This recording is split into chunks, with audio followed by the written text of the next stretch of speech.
समस्त भाई और भौणी मानक मोर नमस्कार। यही घटना जहाँ देखी से दिन सबू लोग मोहन माझी को नाना प्रकार निंदा करते, नाना प्रकार मंतव्य देते। ये घटना एमती कौन थी देखु, आपण मैंने भल जानते कि मोहन माझी आज होती ओडिशार मुख्यमंत्री, किंतु से दिन अर्थात 2023 अक्टोबर मसरे मोहन माझी जड़े साधारण एमएलए थे विरोध दलर।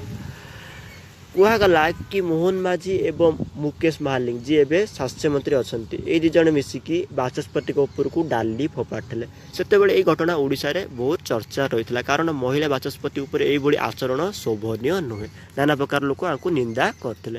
फलस्वरूप ये दी जन विधायक को से सस्पेंड कराइला विधानसभा। केवल यही घटना बोल नुहे, आप देखुवे 2021 एप्रिल मसरे जिते बाचस्पति उपर को चप्पल फोपाड़ा से यही महाशय अर्थात मोहन माझी ना प्रथम उठी थिला। ठीक अच्छे, थे शुण्य से लोक आपको नहीं कौन कही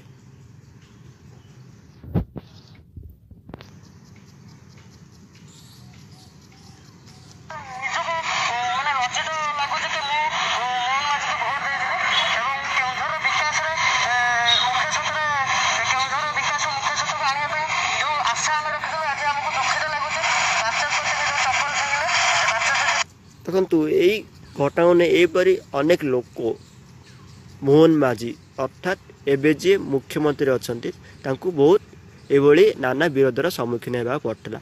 चप्पल फोपाड़िया हो कि बाचस्पति ऊपर डाली फोपाड़िया हो, यह कौन शोभनीय आचरण कि?